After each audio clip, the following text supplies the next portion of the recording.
1 Samuel 18. Depois dessa conversa de Davi com Saul, surgiu tão grande amizade entre Jonatas e Davi que Jonatas tornou-se o seu melhor amigo.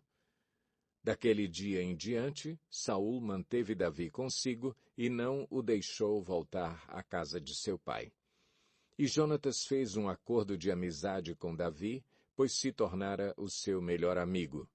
Jonatas tirou o manto que estava vestindo e o deu a Davi, com sua túnica e até sua espada, seu arco e seu cinturão.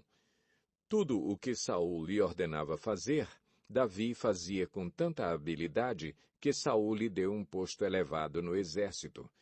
Isso agradou a todo o povo, bem como aos conselheiros de Saul. Quando os soldados voltavam para casa, depois que Davi matou o filisteu, as mulheres saíram de todas as cidades de Israel ao encontro do rei Saul com cânticos e danças, com tamborins, com músicas alegres e instrumentos de 3 cordas. As mulheres dançavam e cantavam. Saul matou milhares, e Davi dezenas de milhares. Saul ficou muito irritado com esse refrão e, aborrecido, disse: Atribuíram a Davi dezenas de milhares, mas a mim apenas milhares. O que mais lhe falta, senão o reino? Daí em diante, Saul olhava com inveja para Davi. No dia seguinte, um espírito maligno mandado por Deus apoderou-se de Saul, e ele entrou em transe em sua casa, enquanto Davi tocava a harpa, como costumava fazer. Saul estava com uma lança na mão e a atirou, dizendo: Encravarei Davi na parede. Mas Davi desviou-se 2 vezes. Saul tinha medo de Davi porque o Senhor o havia abandonado e agora estava com Davi. Então afastou Davi de sua presença e deu-lhe o comando de uma tropa de 1000 soldados que Davi conduzia em suas campanhas. Ele tinha êxito em tudo o que fazia, pois o Senhor estava com ele. Vendo isso, Saul teve muito medo dele. Todo o Israel e todo o Judá, porém, gostavam de Davi, pois ele os conduzia em suas batalhas. Saul disse a Davi: Aqui está a minha filha mais velha, Merabe. Eu a darei em casamento a você. Apenas sirva-me com bravura e lute as batalhas do Senhor. Pois Saul pensou: Não o matarei. Deixo isso para os filisteus. Mas Davi disse a Saul: Quem sou eu e o que é minha família ou o clã de meu pai em Israel, para que eu me torne genro do rei?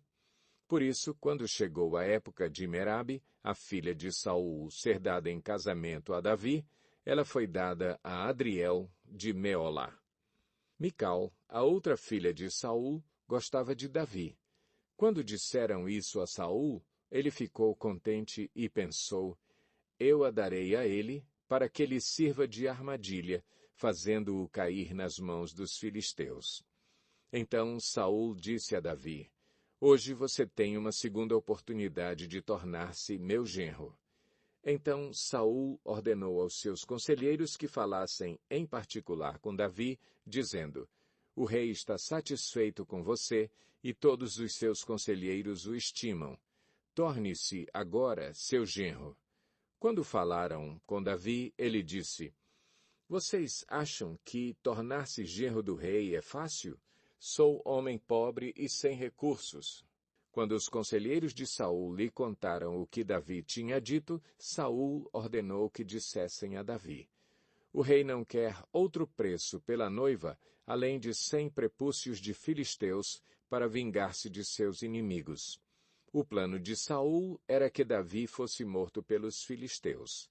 Quando os conselheiros falaram novamente com Davi, ele gostou da ideia de tornar-se genro do rei. Por isso, antes de terminar o prazo estipulado, Davi e seus soldados saíram e mataram 200 filisteus. Ele trouxe os prepúcios e apresentou-os ao rei para que se tornasse seu genro. Então Saul lhe deu em casamento sua filha Mical.